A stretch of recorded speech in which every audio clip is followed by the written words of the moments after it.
नमस्कार दर्शकों, स्वागत है आप सभी का ऐसे न्यूज चैनल में।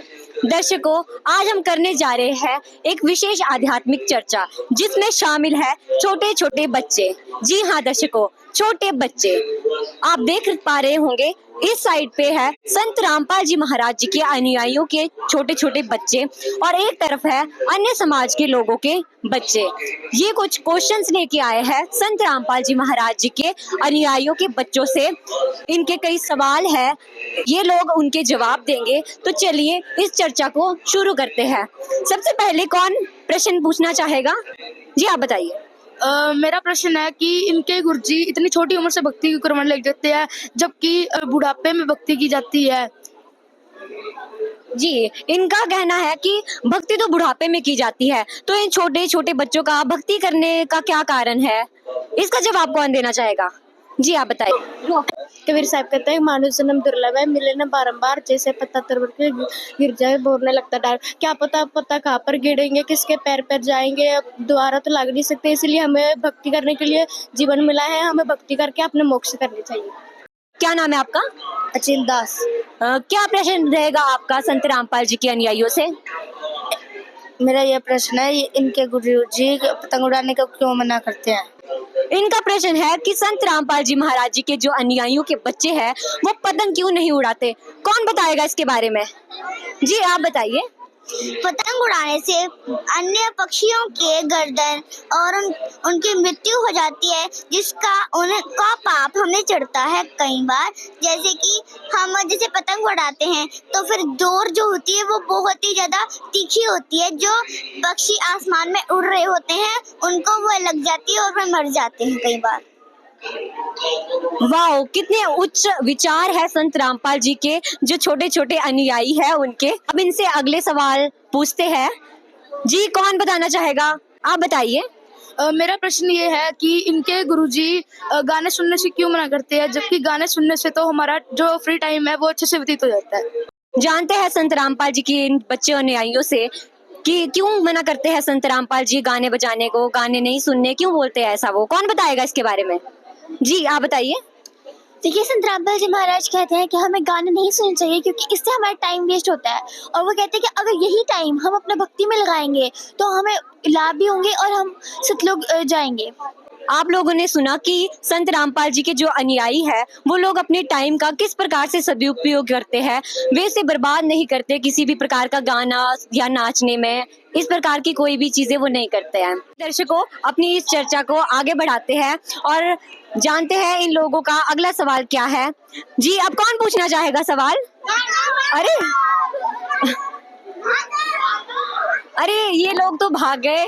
चलिए अब इस ज्ञान चर्चा को संत रामपाल जी महाराज जी के जो छोटे छोटे अनुयायी है इन लोगों से ही इस चर्चा को आगे बढ़ाते हैं और इन लोगों से कुछ प्रमाणिक बातें अब करते हैं। जी आप लोग बताइए कि हमारे किसी वेद में, किसी शास्त्र में भगवान के बारे में क्या बताया है कि कौन है भगवान? जी आप बताइए। ऐसे तो हमारे चारों वेदों में बताया हुआ है कि कबीर परमात्मा है, लेकिन ऋग्वेद में कहा है कि पूर्ण परमात्मा का नाम कबीर है, यानी कवि देव है। दर्शकों चलिए इन सभी से बातचीत करते हैं। नमस्कार जी। आपको संत रामपाल जी महाराज जी की कोई वाणी आती है? हाँ। सुनाओ। गरीब काशी तज मगर चले किया कबीर पियाना, चादर फूल बिछे छोड़े दिया मोक्ष परवाना, मगर से सतलोक गया कबीरा, जाका पाया नहीं सिरिया। और आप मतलब ये चीज बता सकते हो हमें कि क्या परमात्मा इस धरती पे आते हैं? हाँ जी, वो बहुत सारे रूपों में आते हैं। जैसे कि उन्होंने एक वाणी भी बोली है, सतयुग में सत्सुकृत कह टेरा, त्रेता नाम मुंदर मेरा, द्वापर में करुणा में कहाया, कलयुग नाम कबीर धराया। इसका मतलब है कि परमात्मा हर युग में आते हैं और वो अलग अलग नामों से आते हैं, क्योंकि आज कलयुग चल रहा है तो वो कबीर नाम से आए हैं और सभी को समझा रहे हैं कि मैं कबीर, मैं परमात्मा हूँ और आप मुझको पहचानो और मेरे से नाम दीक्षा लेके अपना जीवन सफल करो। आप किसे परमात्मा बोल रही हो? मैं कबीर जी और संत रामपाल जी महाराज जी को परमात्मा कह रही हूँ। आप किस आधार पर संत रामपाल जी महाराज जी को बता रहे हो कि वो परमात्मा है?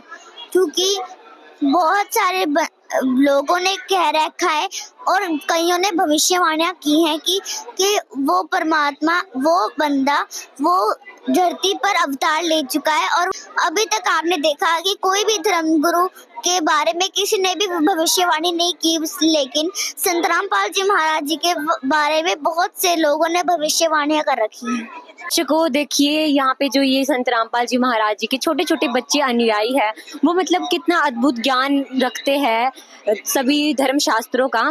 तो चलिए आगे बढ़ते हैं। इनसे हम एक और प्रश्न पूछना चाहेंगे कि जो संत रामपाल जी है वो किसी जाति को क्यों नहीं मानते, किसी धर्म विशेष को क्यों नहीं मानते, वो सभी को समान क्यों मानते हैं, आप बताइए। जीव हमारी जाति है, मानव धर्म हमारा, हिंदू मुस्लिम सिख ईसाई धर्म नहीं कोई न्यारा। वाह, इन्होंने कितनी अच्छी वाणी बोली कि जीव हमारी जाति है, मानव धर्म हमारा, और जो हिंदू मुस्लिम सिख ईसाई है वो कोई भी न्यारा धर्म नहीं है। मतलब कितनी अच्छी बातें जो संत रामपाल जी महाराज जी ने इन बच्चों को सिखाई हुई है। चलिए इसके बारे में और जानकारी एकत्रित करते हैं इन लोगों से। सर आप ये बताइए कि संत रामपाल जी महाराज जी जातिवाद को क्यों नहीं मानते।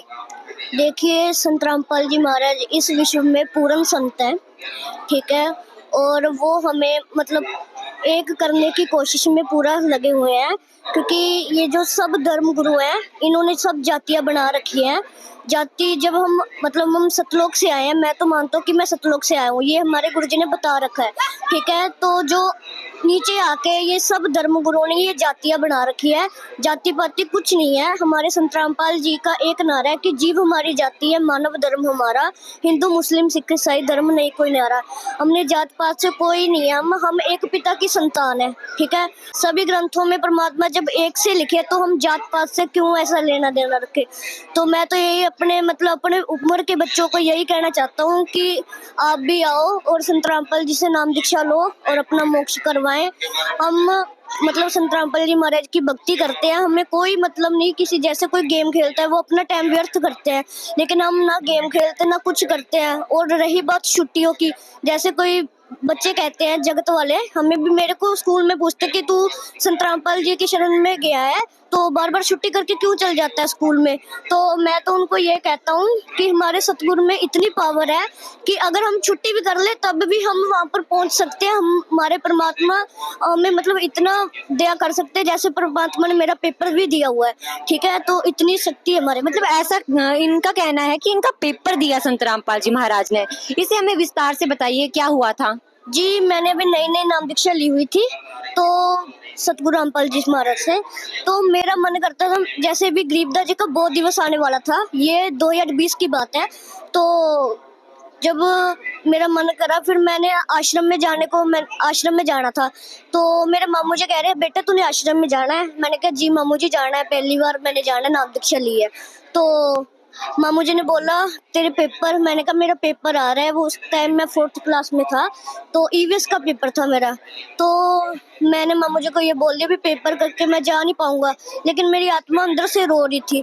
तो फिर मैंने अपने सतगुरु रामपाल जी महाराज से प्रार्थना करी, जिसको मैं परमात्मा मानता हूँ, जो बार बार मैं परमात्मा कह रहा हूँ संत रामपाल जी को। तो उनसे प्रार्थना करी, उनकी दया से फिर मैं आश्रम चला गया। तो बाद में जब मैं आया, मैम को फोन लगाया, मैम भी मैंने ना पेपर देने आना है। वो मैं पेपर इसलिए नहीं दे पाया क्योंकि मैं आश्रम में डॉक्टर के गया था। मैंने मैम को ये नहीं बताया कि मैं आश्रम में गया था, क्योंकि मैम डांटते, उनको भी ज्ञान नहीं है, ठीक है। तो ये मैंने बोला, तो मैम कह रही प्रदीप आपका तो पेपर आया हुआ है, जबकि मैंने पेपर भी नहीं दिया था। तो मेरे मम्मा भी रोने लग गए, मैं भी रोने लग गया। परमात्मा ने इतनी दया करी, मेरा पेपर दे दिया। जिसके साथ ये बीती हो और वो आम बच्चों पे फिर हम क्यों ना सेवा पे जाए, ठीक है। तो इसीलिए मैं तो यही कहना चाहता हूँ भी जो और बच्चे हैं वो भी नाम दीक्षा ले और सेवा पे जाए, ये बार बार टाइम न व्यर्थ करे, ठीक है। स्टडी भी जरूरी है, वो भी पढ़ना। मैं भी अभी 7th क्लास में हूँ, ये नहीं भी मैं बार बार छुट्टी करता हूँ, ये नहीं। हमारे गुरुजी कहते भी तुम पढ़ो ना, ये ना करो।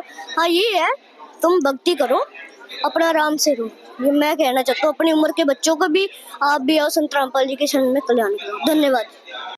आप भी सेवा करते हो वहाँ जाके? हाँ जी। क्या क्या सेवाएं करते हो आप?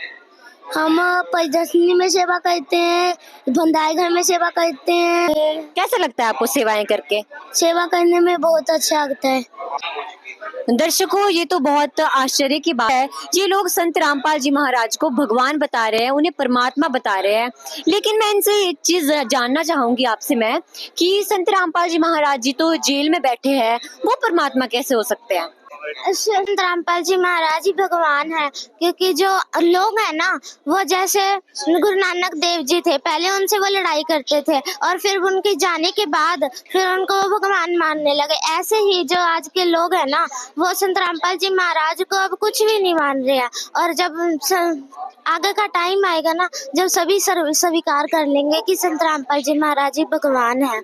बहुत से ग्रंथ हैं जो उनमें भी संत रामपाल जी महाराज का जो प्रमाण दिया हुआ है, और जो आने वाला टाइम है ना, वो सब कुछ स्वीकार कर लेगा। और बहुत सारी ऐसी बातें भी हैं जो आने वाले टाइम में लोग स्वीकार करेंगे।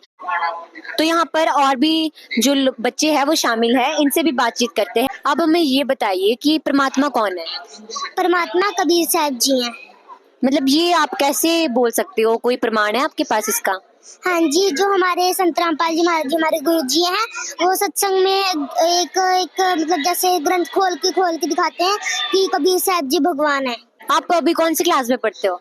2nd क्लास में। देखिए, आप सेकंड में पढ़ते हो, आप अभी ठीक से शायद वेद शास्त्रों को पढ़ना भी ना जानते हो, तो मतलब आप कैसे इन सब चीजों को एक्सेप्ट कर रहे हो जो संत रामपाल जी महाराज जी बता रहे हैं? हमारे संत रामपाल जी महाराज जी, मैं संत रामपाल जी महाराज जी का सत्संग सुनती हूँ। संत रामपाल जी महाराज जी हर वेद ग्रंथ पे उंगली रख के बताते हैं, जिससे मुझे सारा कुछ समझ आता है। जो बाकी धर्म गुरु हैं, वो तो ऐसे ही अपना बोल देते हैं ना, कोई धर्म ग्रंथ दिखाते हैं। दर्शकों, इतने छोटे छोटे बच्चों को कितना अद्भुत ज्ञान करवाया है संत रामपाल जी महाराज जी ने। तो चलिए, और भी बच्चे यहाँ पे हैं, इन लोगों से भी बातचीत करते हैं। बेटा, आप हमें ये बताइए कि परमात्मा कहाँ पे रहते हैं? परमात्मा सतलोक में रहते हैं। मतलब इसका आप लोगों के पास कोई प्रमाण है कि परमात्मा कहाँ पे रहते हैं? है किसी के पास? जी बताइए, हमें प्रमाण बताइए कि कहाँ रहते हैं परमात्मा। परमात्मा सतलोक में रहते हैं। ऋग्वेद मंडल नंबर 9 सूक्त 96 मंत्र नंबर 18 में लिखा हुआ है कि परमात्मा सतलोक में रहते हैं। धूलोक के तीसरे मुक्ति धाम पे रहते हैं, यानी कि सतलोक। वहाँ पे वो किस आकार में, मतलब निराकार है परमात्मा, किस आकार है? उस मनुष्य दृश्य है, हम जैसा दिखता है। मतलब उसके एक रूम में करोड़ सूर्य मिला दो, करोड़ चंद्रमा, तब भी रोशनी फिक्की पड़ती है। इतने बड़े मतलब गुम्बज में परमात्मा बैठे हुए हैं, वहाँ पर विराजमान है। देखिए, जो हमारा शरीर है यहाँ पे, ये 5 तत्वों का है, तो क्या परमात्मा का भी ऐसा ही शरीर है? नहीं जी, वो एक तत्व का शरीर है। वहाँ का सबका एक तत्व का शरीर है, लेकिन जो परमात्मा की रोशनी है ना, वो सबसे न्यारी। मतलब एक रोम में, एक जानी एक बाल में करोड़ सूरज मिला दो, करोड़ चंद्रमा मिला के, तब भी रोशनी फिक्की पड़ती है। हमें बताइए कि वो कौन सा तत्व है परमात्मा के शरीर में? नूरी तत्व। अच्छा, मतलब परमात्मा नूरी शरीर में है, वहाँ पे विराजमान। जी जी। देखिए, बहुत ही अच्छी नॉलेज इनके पास है परमात्मा के बारे में। ये हमें वेदों का हवाला भी दे रहे हैं, मंडल के बारे में बता रहे हैं, उसके सूक्त मंत्र बता रहे हैं कि किस वेद में कहाँ पे क्या चीज लिखी हुई है। वो सारी चीजें, मतलब इतने छोटे छोटे बच्चों को इतना अनुभव, अद्भुत जो है ज्ञान इन लोगों के पास है। According to Bible, the Supreme God is the Kabir. क्या आप लोग इन प्रमाणों को हमें दिखा भी सकते हो?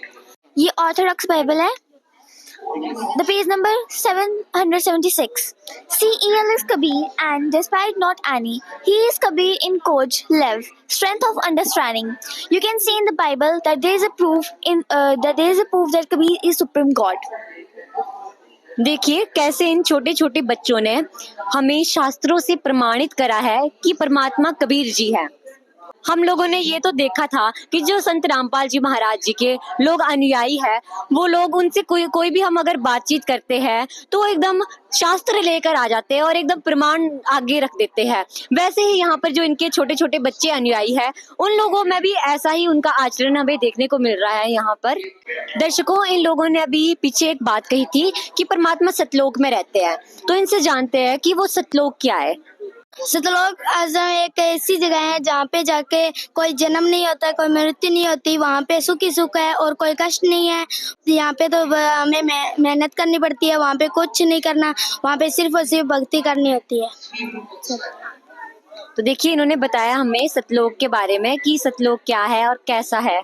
अब हम इन लोगों से जानते हैं कि सतलोक जाने का मार्ग क्या है। आप बताइए हमें सतलोक कैसे जा सकते हैं हम लोग? सतलोक जाने के लिए हमें भक्ति करनी पड़ती है, जो हमारे संत रामपाल जी महाराज बताते हैं। यहाँ पे काल का जाल है, काल के जाल से निकालने के लिए संत रामपाल जी महाराज भक्ति बताते हैं हमें, और वह हम भक्ति करके सतलोक जा सकते हैं। आप बताइए ना कि संत रामपाल जी महाराज जी कितनी उम्र में, क्योंकि आप देखो छोटे छोटे हो आप लोग, तो कितनी उम्र में आप लोगों को नाम दीक्षा मिल जाती है? 3 साल की उम्र में संत रामपाल जी महाराज हमें नाम दीक्षा दे देते हैं, और पता नहीं कब हमारी मृत्यु हो जाए। देखिए इन लोगों ने जैसे बताया कि जो संत रामपाल जी महाराज जी है वो 3 वर्ष के बच्चों को ही नाम उपदेश देना शुरू कर देते हैं। तो इससे तो हमारा समाज सुधर रहा है, और मतलब कितनी अच्छी भावनाएं इन बच्चों में हमें आज देखने को मिली। मतलब बहुत अच्छा समाज संत रामपाल जी महाराज जी तैयार कर रहे हैं। तो दर्शकों, आज की हमारी जो खास चर्चा थी इन बच्चों के साथ, तो इसमें हमें बहुत सारी चीजें सीखने को मिली। जो ज्ञान इन छोटे छोटे बच्चों को संत रामपाल जी महाराज जी ने करवा दिया है, वो आज हम जो धर्म गुरु सनातन धर्म के ठेकेदार बने बैठे हैं, उन लोगों के पास भी ये ज्ञान हमें कहीं पर भी सुनने को नहीं मिलता है। तो ऐसा अद्भुत समाज जो संत रामपाल जी महाराज जी तैयार कर रहे हैं, ये हमें लगता है कि इससे जो है वो भारत फिर से सोने की चिड़िया जरूर बनेगी। रोचक जानकारी जानने के लिए आप लोग जुड़े रहिए ऐसे न्यूज चैनल के साथ। धन्यवाद।